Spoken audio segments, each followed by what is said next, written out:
Assalamualaikum warahmatullahi wabarakatuh. Mari kita lanjutkan untuk pembahasan kaidah sorfiyah dan ilalnya. Pada pertemuan sebelumnya kita telah membahas kaidah yang nomor 9, dan pada pertemuan kali ini kita akan meneruskan, yakni kaidah yang nomor 10. Mudah-mudahan bermanfaat. Bismillahirrahmanirrahim. Al-qaidatu al-asyrah, kaidah yang nomor 10. Idza stama'a fi kalimatin harfani min jinsin wahidin aw mutaqaribani fil makhraj yudghamu al awalu fi saniyah ba'da ja'lil mutaqaribaini mislasani li siqalil muqarrari.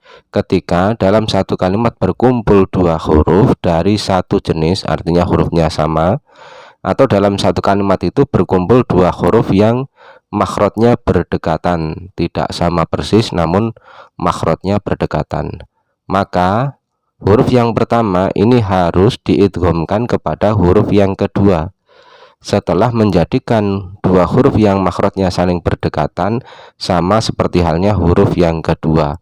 Alasan harus diidghamkan tadi litsiqalil mukarrari, karena beratnya dua huruf yang sama atau berdekatan tersebut berulang-ulang. Contohnya adalah mudda, madda, mudda, dan ittasola. Madda asalnya madada, kemudian mudda asalnya umdud, kemudian itasola asalnya iutasola. Kita lihat pada ilalnya. Madda asalnya madada, ini adalah fi'il madi ya. Madda fi'il madi asalnya adalah madada, wazannya fa'ala. Uskinat adalu al-ula li ajli syaratil idgham. Kemudian prosesnya, dal yang pertama ini, karena ini ada dua dal ya, berarti ini satu jenis namanya, ada dua dal, maka dal yang pertama ini disukun ya. Alasannya untuk persyaratan pengidghaman sehingga menjadi madda seperti ini ya, menjadi madda, awalnya madada, disukun yang pertama, dal pertama disukun untuk syarat pengidghaman. Suma'dughi mati dalul ula fisaniyah. Kemudian dal yang pertama diidghamkan ke dalam dal yang kedua karena sama jenis, maka menjadi madda ya, madda. Ini proses untuk fi'il madinya ya. Madda asalnya madada ala wasni fa'ala, kemudian dal pertama disukun untuk syarat pengidghaman menjadi madda, kemudian dal pertama diidghamkan pada dal kedua karena satu jenis menjadi madda. Kemudian mudda, mudda ini berarti fi'il amar ya, fi'il amar. Mudda asalnya adalah umdud ala wasni uf'ul. Prosesnya bagaimana? Nukilat harokati dalul al-ula ila ma qablaha li ajli syartil idgham. Harokat dal yang pertama dipindah kepada huruf sebelumnya karena untuk syarat pengidghaman, maka menjadi umud seperti ini ya. Jadi harokat dal pertama ini dipindah kepada huruf sebelumnya untuk syarat pengidghaman, menjadi umud seperti ini. Akhirnya kalau sudah semacam ini, faltaqos sakinani wahuma adalani, bertemulah dua huruf yang mati, yakni dua dal. Dua dal ini kan sama-sama matinya ya. Setelah itu bagaimana? Fakhurikati dalusaniyah daf'an liltiqoi sakinaini. Kemudian dal yang kedua ini biar tidak bertemu dua huruf yang mati, dal yang kedua diharokati biar tidak bertemu dua huruf yang mati. Ima bil kasri, ada kalanya diharokati dengan kasroh. Alasannya li'anna harfa sakin idza khurika bil kasri, karena huruf mati ketika diharokati maka dia diharokati dengan kasroh, atau dengan bil fati, atau dengan harokat fatkah. Berarti ini bisa umut, umutta, umuti, seperti itu ya. Boleh fatkah, boleh kasroh.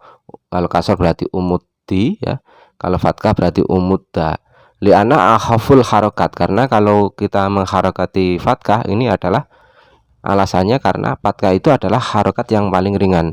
Au bidomi tapan li'aini mudhari'ihi, atau dengan harokat doma karena mengikuti kepada ain fi'il mudhari'nya uf'ul ya. Seperti yang kemarin sudah saya jelaskan bahwa untuk fi'il amar, ain fi'ilnya ini selalu mengikuti kepada ain fi'il pada mudhari'nya ya. Kalau fa'ala yaf'ulu berarti uf'ul, fa'ala yaf'ilu di kasroh berarti if'il, dan seterusnya. Maka akan menjadi seperti ini. Kalau di fatkah umutta seperti ini, kalau di kasroh umuti, kalau di dhammah umuddu seperti ini. Summa udhimat ini semuanya boleh ya, nanti setelah proses jadi semuanya boleh. Jadi tidak harus mudah seperti ini, tidak ya. Summa udhimati dalu al-ula fisaniyah lil mujanasah. Kemudian dal yang pertama diidghamkan kepada dal yang kedua karena satu jenis, maka menjadi umutta, umuddi, umuddu ya.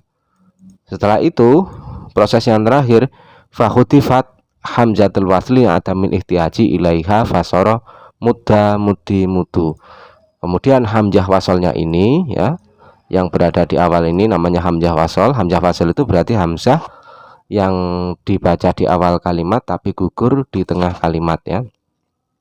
Kalau di awal dia terbaca, tapi kalau umpama diwasolkan dengan kalimat lain dia akan gugur. Kalau hamzah kotok ini di awal, di tengah, di akhir bisa terbaca semua. Kemudian saya ulangi, kemudian hamzah wasolnya dibuang karena sudah tidak membutuhkan lagi, menjadi mudda, mudi, mudu. Ini boleh semua. Berarti kalau sampai mentaksrif madda ya mudu maddan wa maddan fa madun wa daka mamdudun, boleh mudda, mudi, mudu, semuanya boleh. Tergantung alasannya tadi. Kalau fathah untuk meringankan, kalau kasroh ini karena memang karena huruf mati ketika diharokati, ini diharokati dengan kasroh. Kalau di dhammah berarti mengikuti kepada ain fiil mudhoreknya. Ini kaidah yang nomor 10. Tadi disebutkan sini ada contoh iutasola ya. Itasola ini yang mutakoriban fil makhraj ya. Dia tidak sama jenis tapi satu berdekatan dengan makhrajnya ya. Satu makhraj atau berdekatan dengan makhrajnya. Itasola asalnya iutasola, wazannya ifta'ala. Kemudian wawu ini diganti dengan ta ya. Li ajli syaratil idgham, untuk syarat pengidghaman. Setelah diganti tak seperti itu, kemudian baru diidghamkan menjadi ittasola. Dulini fatafti'alin ubdila wasada fitil hamzi nahu takala. Berarti kalau ada huruf lain wawu atau ya, ini menjadi fa'fi'il dari wazan ifta'ala, maka dia harus diganti dengan huruf ta ya. Seperti ittasaro, asalnya iutasaro ya, itasaro seperti itu, asalnya itasaro. Kemudian ya-nya diganti dengan tak menjadi ittasaro, sama seperti iutasola.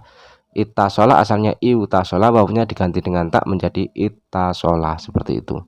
Ini yang berbeda makhraj.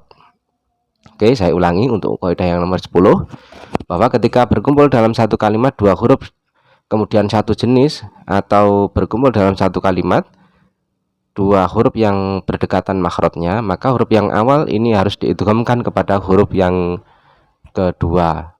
Kalau umpama dia berdekatan makhrajnya, maka huruf yang pertama ini harus dijadikan sama persis dengan huruf yang kedua. Berarti wawunya ini harus dijadikan sama persis dengan huruf yang kedua ini, yang huruf fathah ya. Berarti menjadi ittasola, kemudian diidgham menjadi ittasola, seperti itu. Terima kasih. Kita lanjutkan pada pertemuan selanjutnya. Assalamualaikum warahmatullahi wabarakatuh.